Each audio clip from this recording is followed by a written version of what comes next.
In this video, I'll be going over the assembly and basic features of my adjustable center of gravity balancing rig. Now, if you haven't done so already, please subscribe to my channel, and if you have any questions, by all means, drop them in the comment section and I'll be sure to answer them for you. And this product, as with all of my other products, will be available in the comment section for downloaded STL files or as an actual kit shipped to you. Let's get to it, shall we? In order to complete, you will need my center of gravity balancer kit, available as either an STL file download or as a complete printed kit in the description of this video. You will need two 3mm by 20mm cap screws and their nuts, and a Allen key to tighten them down, a 10-inch section of 3/4 inch CPVC pipe, two sections of approximately 8 inches of 3/4 inch CPVC pipe, four sections of approximately 6-inch 3/4 inch CPVC pipe, and you will need one section of 8-inch 1/2 inch diameter CPVC pipe. Assembly of the CG stand is pretty straightforward, since the only actual hardware needed are just the cap screws and nuts, and we'll take care of that step a little bit later on. But to start, we're going to grab one of our T sections, and if you do get a look at them, you'll notice that one has 4 holes in it that are all the same size, and then one has 3 holes that are the 3/4 inch size, and then one small hole. So we're just going to start with one of them. And we're going to grab one of our 6-inch sections of 3/4 inch CPVC. Now, the length of these sections isn't that critical. What seems to work best as far as function and convenience is about 6 inches, but as long as they're the same length as each other, it's fine. And so you're going to put one of them in the side section of the joining of the, what do you call these things? These connectors. And it just kind of slips in there, and it will be a tight fit. Some of these connectors will have tight fits and some will have loose fits, and it's for a reason. And so I tend to, for aesthetic reasons, I put the writing on the pipe on the bottom. Just going to kind of force that in there, and we're going to push it all the way in like that. So it should look like this.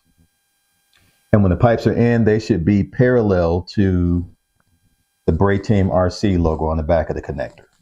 And then we're going to grab one of our caps, put it on the end, and you'll notice that the caps fit loosely. It's a fit, but it's not a force fit. And that is so that when you're sitting it down, you can kind of adjust the caps so that it sits flat on the surface. And then put the cap on the other end. And for right now, I think this section is done. So we're going to sit that to the side and then grab this next section.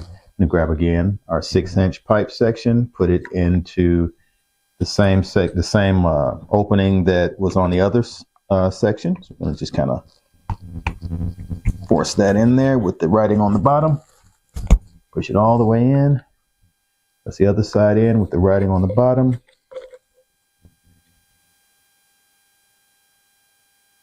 Push it all the way in. Now what we're going to do after we put our caps on the ends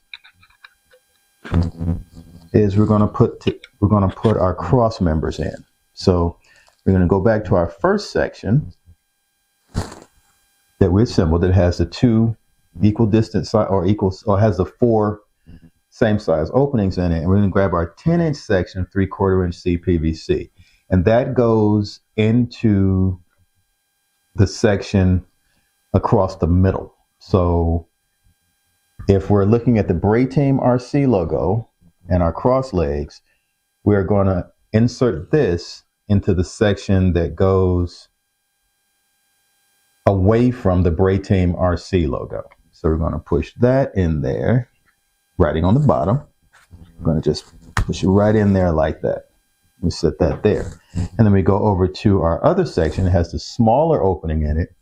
And in this one, we're going to put our 1/2 inch section of CPVC. So we're just going to line that up, writing on the bottom. Push that all the way in there. Now, what we're going to do is we're going to take our bushing, which is this piece here that has sort of a large end and a small end, and we're going to slip that over top of this thin section of CPVC so that the large end is facing towards the connector. So we're going to just slide that in like that, and it should slide very easily down the pipe until it hits the end like that. And then we're going to grab our cap, which is this piece here, and it's going to go over the end of that 1/2 inch CPVC, and it will be a snug fit. So you got to line it up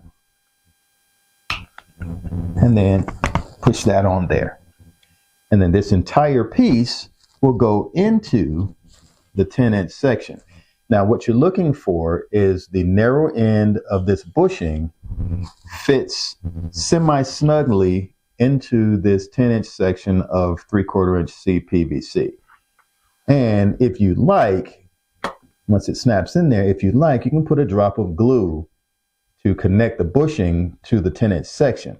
But when it's all together, you should get something like this, where the center section can slide in and out. That's the adjustable feature, or the adjustment feature of the stand. We're going to sit that down.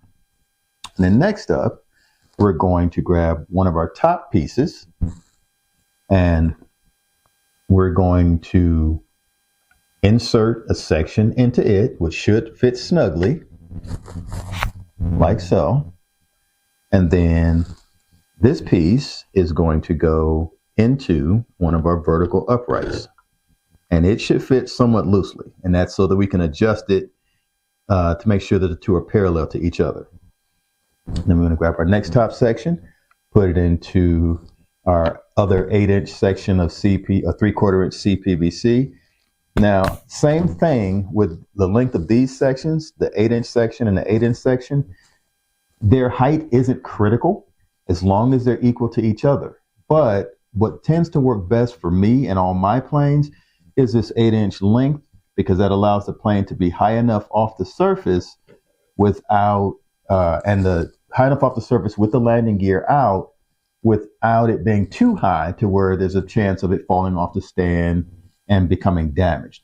So the last thing we need to do is to simply attach our top plates.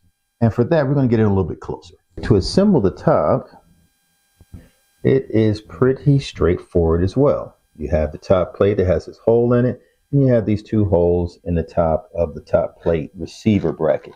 So you just kind of, without dropping it, just kind of line that up, and you just feed one of your cap screws into there, get it going.